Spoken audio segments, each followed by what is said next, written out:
is something deeply powerful about the way we choose to believe. It's invisible, but it determines almost everything we do. You see it every day in how someone walks into a room, how they shake your hand, how they speak about a challenge they're facing. Belief isn't about having evidence. It's about carrying a posture, an attitude that says, I'm going to act as if things are going to work out even when there's no proof yet. And that belief, that mindset, shapes behavior more than circumstances ever could. Think about this. Two people are faced with the same challenge. One believes they'll fail, the other believes they'll figure it out.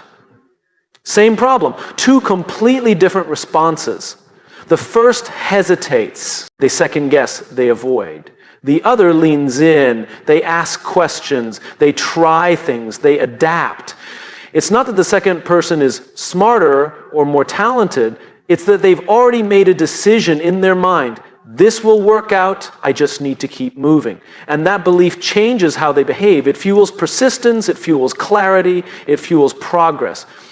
We're often told to be realistic, as if realism is the same thing as resignation. But when people say be realistic, what they usually mean is don't expect too much. But I think that's a trap, because the moment we lower our expectations to match our fears, our actions follow. When you believe something isn't possible, you stop trying, you stop exploring, you stop innovating. Not because the door is locked, but because you stop turning the handle. Belief isn't naive, it's strategic. It's the foundation of initiative. The best performers in the world, athletes, artists, leaders, they all operate from a deep internal belief that they're capable of rising to the moment. They don't wait for confidence to show up. They act first. Confidence follows action. It's built, not born. And belief is what allows you to take that first step, to act without the guarantee. I met someone recently who was navigating a difficult career transition. He had lost his job, had no clear path forward, and felt completely stuck. But then something shifted. Not externally. He didn't suddenly get a job offer or win the lottery. What changed was how he chose to approach the uncertainty. He told me, I'm going to treat this like the best thing that ever happened to me, even though it doesn't feel like that yet. That one sentence changed everything. He started networking differently. He showed up to interviews with more energy. He created opportunities instead of waiting for them to appear. 3 months later, he was in a role that wasn't just better. It was a perfect fit. But it didn't happen because of luck. It happened because of belief. When you act as if everything always works out for you, you start making decisions based on possibility, not fear. That doesn't mean you'll never feel afraid. It means you don't let fear dictate your choices. You learn to trust the process, to trust your resilience. You don't need to see the full path to start walking. You just need to believe the next step will lead somewhere worth going. There's a quiet power in people who move forward without certainty. They walk differently, not arrogantly, but with a kind of quiet resolve. It's magnetic. Others are drawn to them, not because they have all the answers, but because they seem anchored. They're not reacting to every storm. They've made peace with the unknown. They've decided in advance that things will work out. So they carry that decision with them into every room, every meeting, every set. And here's what's interesting. When you behave as if everything always works out, it often does. Not because the universe bends to your will, but because your belief leads you to behave in ways that create better outcomes. You show up. You stay longer. You keep the conversation going. You listen more deeply. You experiment more often. People like working with people like that. Doors open more easily for people who knock more often. It's not magic. It's behavior rooted in belief. We all carry stories in our minds. Narratives about who we are, what we're capable of, what we deserve. Some of those stories were written by other people, by teachers who doubted us, by bosses who overlooked us, by parents who projected their own fears onto us. But here's the truth. You get to rewrite the story. You get to decide what belief you carry into the world, and that belief will shape how you move and how the world moves in response. Acting as if everything always works out for you isn't about arrogance or delusion. It's about grounded optimism. It's about saying, no matter what happens, I'll find a way through this. I'll learn, I'll grow, I'll become stronger. And that's not pretending, that's preparing. That's choosing to believe in your capacity to rise even when the ground feels shaky. The people who inspire us most are never the ones who had it easy. They're the ones who kept going when things didn't make sense. The ones who chose belief in the face of uncertainty. They acted as if, not because they knew they'd succeed, but because they knew who they were wouldn't quit. That's what we remember. That's what moves us. So next time you face something uncertain, something unclear, remember, the most important decision isn't what you do, it's what you believe. Because belief shapes behavior and behavior shapes outcomes. Choose wisely. Choose to act as if it's all working in your favor, because the moment you do, you've already changed the game. We are storytellers, all of us. Whether we realize it or not, every day we're telling ourselves a story about who we are, what's possible, and how the world works. And the thing is, our brains believe it, not because it's true, but because it's familiar. Because we've said it enough times. This isn't just poetic, it's biological. Our brains are wired for narrative. They're constantly trying to make sense of the world, to create coherence. When something happens, good or bad, the brain asks, what does this mean? And depending on the story we're already telling ourselves, we'll give it a very different answer. Two people can experience the exact same situation. One says, see, nothing ever works out for me. The other says, this is just a detour, something better is coming. One person spirals, the other adjusts. Same reality, different interpretation. The difference isn't the situation, it's the story. And what's most important to understand is this: the story comes first. Behavior follows. The way we think influences the way we act, and the way we act influences the results we get. It's a cycle, and it starts with the words we repeat in our own minds. The brain doesn't question whether the story is useful. It just accepts it. So if the story we're telling ourselves is that we're unlucky, unworthy, or doomed to fail, the brain will start scanning the world for proof. It will find ways to validate that belief. It's not lying to us, it's just trying to help us make sense of the world through the filter we gave it. But the good news is we can change the filter, we can tell a new story.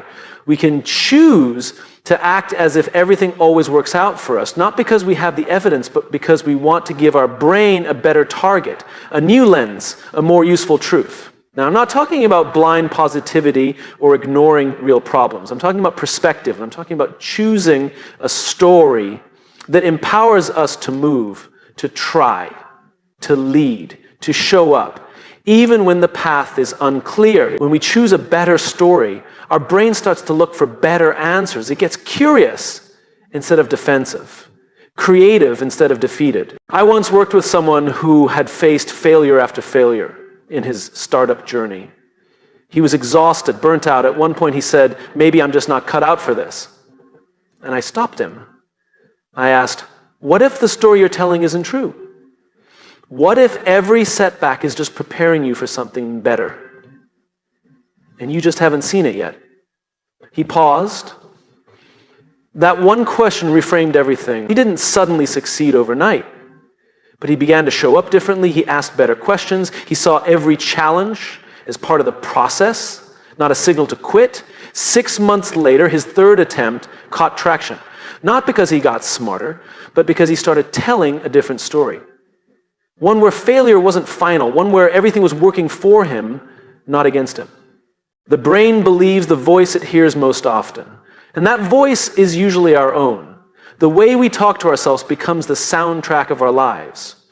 So when we choose to act as if things always work out, we're not pretending, we're programming. We're giving our minds a framework to respond with strength, not fear. This shift changes how we walk into meetings, how we deal with criticism, how we face rejection. If we tell ourselves that every rejection is redirection, then we no longer fear it, we embrace it. If we believe that every obstacle is an invitation to grow, we stop avoiding challenges and start seeking them out. The story gives the brain a job. Find the good, find the lesson, find the way forward. And because the brain wants to help, it starts delivering on that request. I think we often underestimate how much power we actually have over our own mindset. We wait for external validation to believe good things are coming, but the truth is belief doesn't follow evidence, it creates it. When we believe that everything always works out, we act in ways that align with that story. We become more open, we build trust, we persevere longer, and those behaviors over time lead to outcomes that look a lot like things working out. Think about the leaders who've made the biggest impact in your life. Chances are they weren't the smartest or the most talented people in the room. But they had a way of making you believe, not in hype, not in fluff, but in possibility. They helped you see a version of the story where you mattered, where your contribution had meaning, where progress was possible. That's what great leaders do.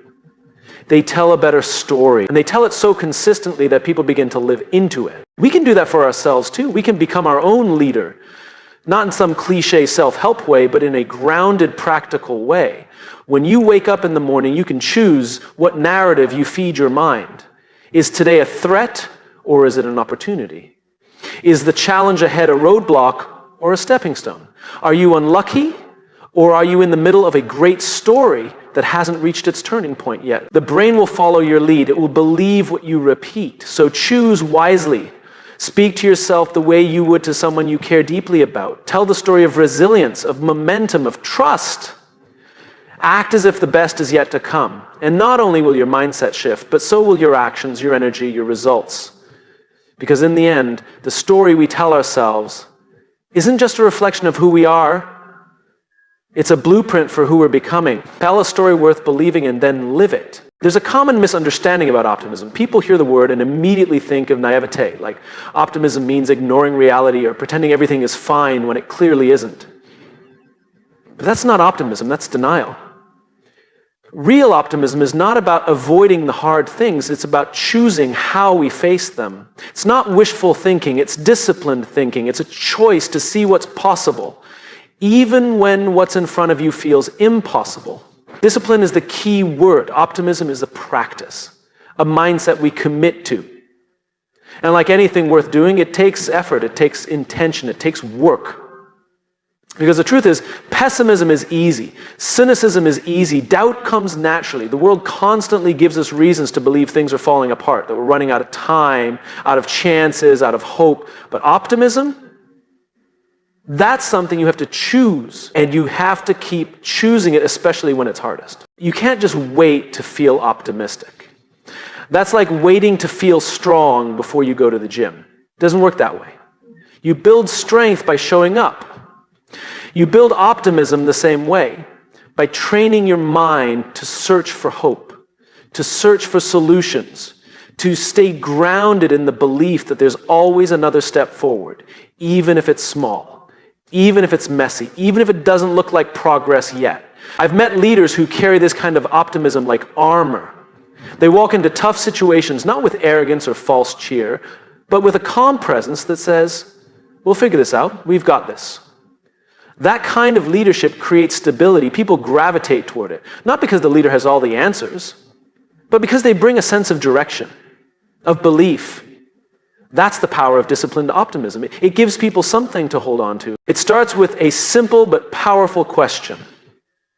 What's the most generous interpretation of this moment? What's the most hopeful version of what's happening? When everything feels like it's falling apart, ask yourself, what could this be teaching me? What might this be preparing me for? It's not about pretending things are easy. It's about finding meaning in the hard. That's the heart of optimism. It's choosing purpose over panic. People who act as if everything always works out for them are not blind to difficulty. They've just trained themselves to hold two truths at once, that things are hard and that things are still moving forward, that setbacks sting and that they still carry value, that they may not be where they want to be yet and that they're still on the right path. That duality takes discipline. It takes emotional maturity and it takes daily practice. Think about the difference between someone who sees a failure as the end versus someone who sees it as feedback. The second person isn't immune to disappointment. They just choose to use it. They say, this didn't go the way I wanted, but what does it make possible now? Now, mindset doesn't happen automatically. It's built And the more you use it, the stronger it gets. We live in a culture that celebrates results, but real growth happens in the middle, in the unknown, in the waiting, in the not yet. And it's in those moments that optimism becomes either a lifeline or a liability. The kind that says, I'll only believe when I see proof, will collapse under pressure. But the kind that says, I'll keep showing up even when it's unclear, that's the kind that lasts. That's the kind that leads. Some people think optimism is soft, but I believe it's one of the toughest stances you can take. It's refusing to let your spirit be shaped by fear.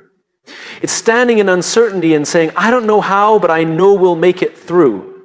That's not weak, that's courageous. And here's the truth, optimism doesn't guarantee that everything will work out exactly the way you want, but it guarantees that you'll be ready when it does. It puts you in motion, it keeps you open, it keeps you resourceful, it gives you a reason to keep trying when others have stopped. It keeps you in the game. I once heard someone say, hope is not a strategy. I disagree. Hope is where strategy begins. Hope gives birth to action. Without hope, there's no reason to plan, to solve, to try. Optimism lights the fuse. It says this is worth pursuing. And when we act from that place, we do better work. We collaborate better. We think more creatively. We bounce back faster. We become more resilient. Not because we're avoiding the pain, but because we're refusing to be defined by it. When you act as if everything always works out for you, what you're really doing is choosing disciplined optimism. You're saying, I know things won't be perfect, but I trust myself to learn. I trust myself to learn. I trust that the future holds more than what I can see today. And that mindset changes everything. Not instantly, but steadily. It doesn't mean you won't have moments of doubt. Of course you will. We all do. But optimism isn't the absence of doubt. It's what you return to after doubt. It's the home base, the anchor, the mindset you recalibrate to when the winds of uncertainty blow hard. And when you hold that space for yourself, for your team, for your future, you become the kind of person others want to follow. Not because you paint a perfect picture, but because you offer a believable future. A future built on effort, on values, on resilience, on trust. So when you're tempted to give in to discouragement, remember this. Optimism is not about ignoring the dark. It's about choosing to light a candle anyway. It's the quiet, consistent discipline of saying, we are not done yet. There's still something here. There's still something worth building. That discipline, that posture, that mindset, it's what turns ordinary people into extraordinary leaders, not because they never fall, but because they never stop believing in the rise. There's a moment before every decision where we hesitate.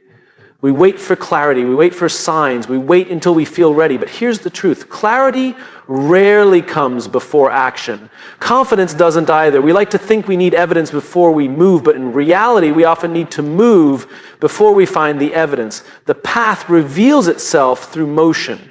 Action creates evidence. We all want certainty. It's human. We want to know how things will play out before we invest our energy, our time, our heart. But in most of life, certainty isn't a starting point, it's an outcome. And it only shows up after we've already taken steps into the unknown. There's this idea that belief is something we must have before we act, that we must believe in ourselves completely before we try something new, before we speak up, before we lead. But that's backwards. Belief grows from action. Each step forward, no matter how small, gives us something real to stand on, something to learn from, something that says, you're doing it, keep going. The people we admire, the ones who seem brave or bold or confident, they didn't wait until they felt certain. They moved anyway. They acted without a guarantee. And because they moved, they discovered something about themselves, about the world, about what was possible. When you act as if everything always works out for you, you begin to create that evidence in real time. It's not fake confidence. It's a choice to behave in alignment with the outcome you want before you have the proof. And when you do that, when you show up with energy, optimism, resourcefulness, the world starts to meet you with opportunities that wouldn't have shown up if you'd stayed still. Imagine standing at the edge of a foggy path. You can't see more than 5 feet ahead. You could wait for the fog to lift. But what if it doesn't? Or what if the fog only lifts as you walk? Every step forward reveals more. And that's how life works. That's how progress works. The movement is what makes the future visible. I've worked with people who spent years waiting for the perfect moment, waiting for the fear to go away, waiting for a green light from someone else. And what they realized, often painfully, is that waiting doesn't produce new data. It just strengthens doubt. The longer you wait, the louder your fears become. But when you act, even in a small way, you give your brain something new to work with. You interrupt the fear loop. Action disrupts the narrative of helplessness. It breaks inertia. It sends a message to yourself, I'm not stuck, I'm not powerless, I'm in motion. And that shift from passivity to agency, that's where everything begins to change. One of the most liberating truths is this. You don't have to feel ready to begin. Readiness is not a prerequisite, it's a byproduct. It grows with each action. You speak up in the meeting and suddenly you feel a little braver. You send the proposal, you realize you survived. You try, you fail, you learn, you adjust. And each cycle of doing builds your internal library of evidence. I can handle this, I'm stronger than I thought. Let me tell you about a woman I once coached. She wanted to start her own business. She had the idea, the passion, the vision, but she kept stalling. She said, I just need to be sure this will work. But what she really needed was movement.